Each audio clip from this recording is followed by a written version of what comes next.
สบายดีเนาะมื้อนี้ก็สิพาท่านผู้ชมมาเก็บหอยเนาะเก็บหอยแม่น้ำติงเนาะ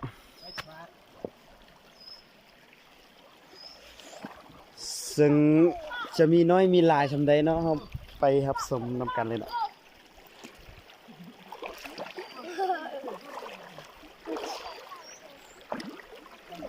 ซึ่งหอยมันจะอยู่ตามมัน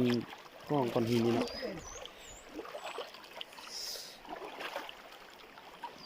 ซึ่งมีทีมงานเฮาแล้วเนาะเริ่มไปเก็บแล้วเนาะมาเบิ่งว่าสิได้ซำใดแล้วเนาะมาเบิ่งกันเลยเนาะ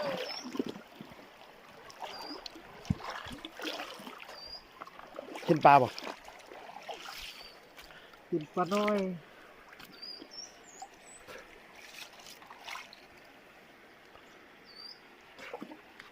กาแฟสุกัดลิง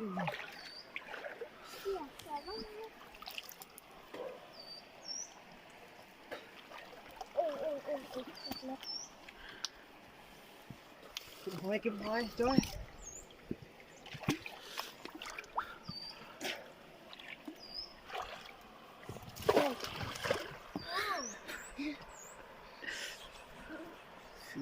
เสืออันนี้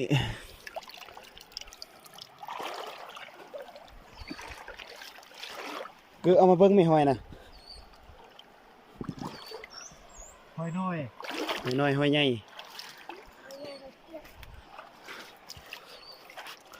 จ่อยอ๋อไอ้ใหญ่เฮานี่นะ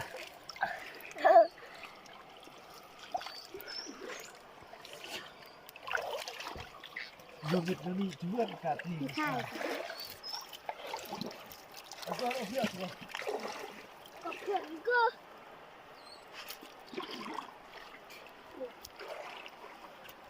ข้าวมีจิ้มโม่จะอร่อย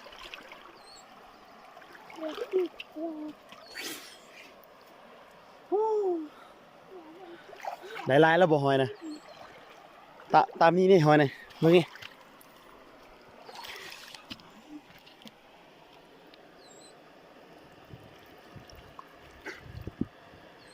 มาขี้จอดสวยเอาตัวนึงว่าเลย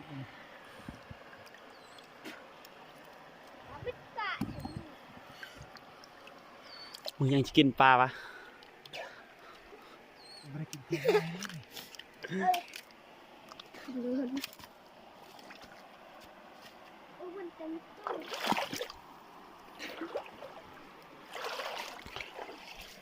ว้าจ่อยบ้านเราอยู่ต้นโอ้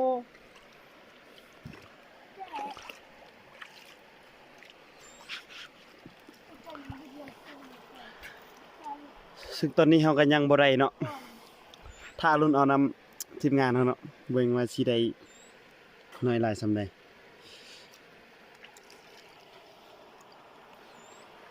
เอาท่านจ้อยเฮาเบิ่งได้จักตัวละ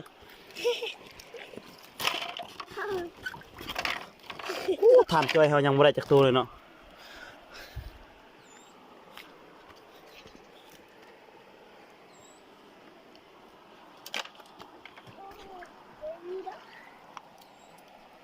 เด้หอยน่ะเห็นบ่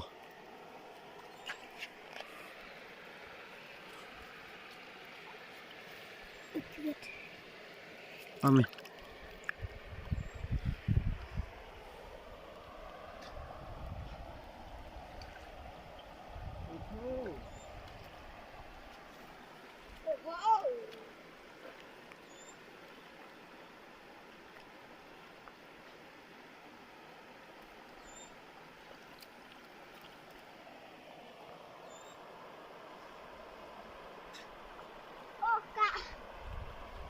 ปลายังท่านจ้อยเราได้กลับด้วย ใหญ่ป่ะท่านจ้อย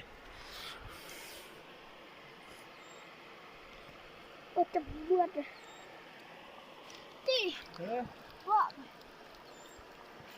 แกจ้อยนี่แม่ดู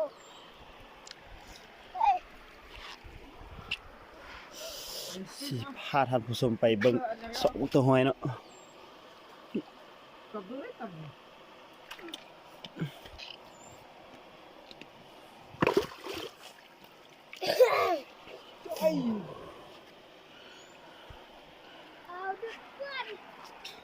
เดินเบิ่น ติดกาเย่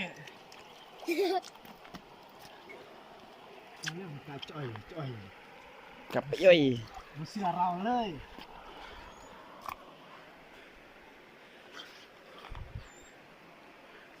สองเบิ่ง คือว่าตอนนี้ได้เหื่อยประมาณ10ปลายตู้ คือว่าอันตอนช่วยนี้ห้อยมันสิเข้ากล้องอันโง่นหินเนาะ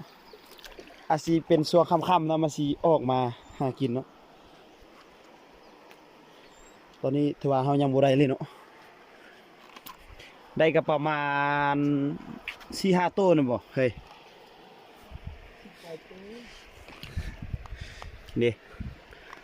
ตอนสวยนี่มันออกมาห้อยหน่อยนี่หน่อยซึ่งห้อยนี้ใหญ่มันชิวบนน้ำเลิกเนาะซึ่งเฮามื้อนี้เฮาบ่ได้เอามาหยังกินเลยเนาะเฮามาซอกกินตามแม่น้ำธรรมชาตินี่เลยเนาะซอกยิงปลายิงปอกยิงปลากินซึ่งไฟเฮาก็ยังบ่ได้ดังเนาะ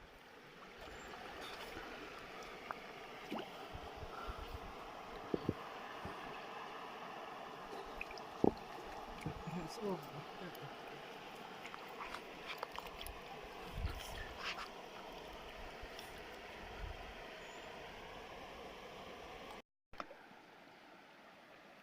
ยิงไปแล้วได้หรือบ่ เอเรียบร้อย เรียบร้อยปลาดุก ก้อยจับเบียร์ที่6แล้วแบ่งจากกลาย ปลาดุกเนาะ ว่าเพื่อจะเป็นเพื่อสิกี้ได้ปักเตี้ยวเดี๋ยวผมไปโอ้ ลูกปลาดุกเนาะอันนี้เขายังบ่เอิ้นปลาดุกเนาะได้แล้วตัวหนึงปลาดุก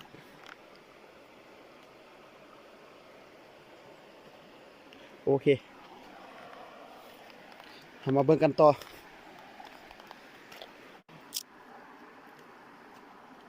ได้แล้วตัวหนึงโอเครุ่นตัวต่อไปเลยตอนนี้เขาก็ได้อีกแล้วตัวหนึงเนาะ ฮัลโหล ได้อีกตัวหนึงเนาะซึ่งสิเป็นปลาหยังเนาะเรามาเบิ่งกันเนาะโอ้ปลาดุกอีกตัวหนึงเนาะเราได้ปลาดุกอีกตัวหนึงเนาะ ต้องทำใจไว้ก่อน ตอนนี้เขาก็ได้อีก2ตัวแล้วเนาะ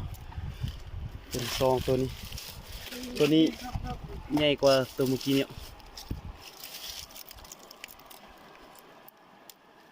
ระวังเลยดิเก เดี๋ยวมาการเลือดถึงดอกโดยเฉพาะ อืม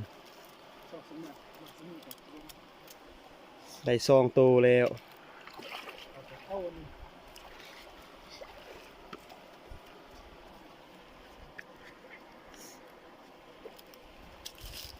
ทับไป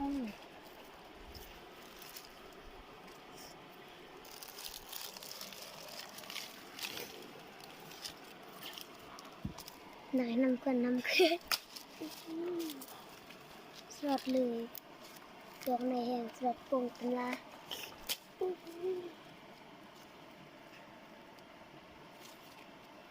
ตายแล้วมันตายแล้วได้2ตัว สามแนวค่ะ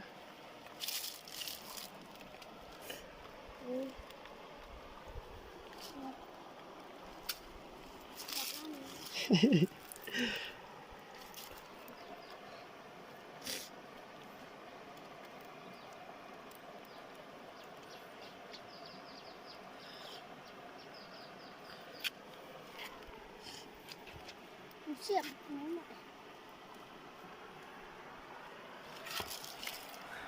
เดี๋ยวแต่ นี่นะ เอา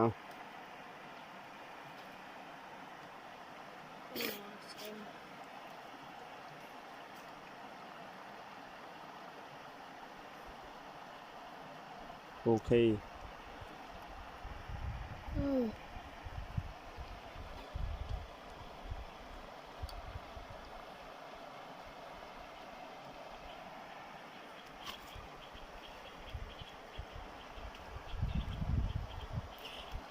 ได้แล้ว2ตัว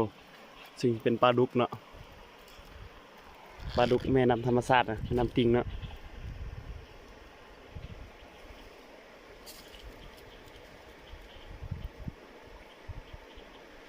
ได้แล้ว2ตัว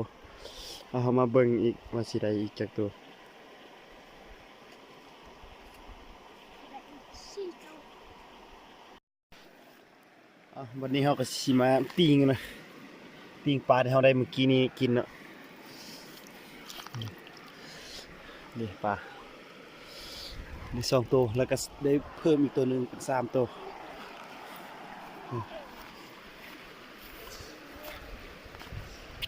โอ้กล้วย ครับนี่เริ่มทางตัวกุ้งไอตัวกุ้งมาจีกินเนาะ ปิ้งเลย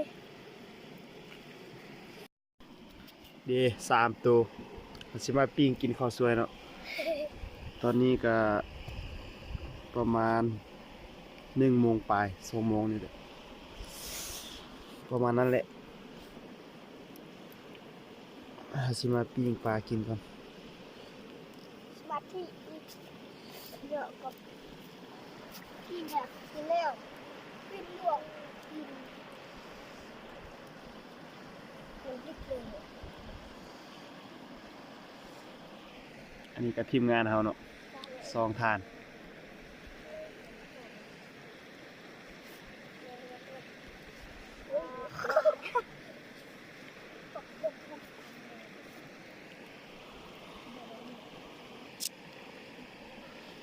ตอนนี้เขาก็ท่าให้ปลาสุกแล้วเขาก็สิกินข้าวเนาะปลาสิปลาก็ได้3 ตัว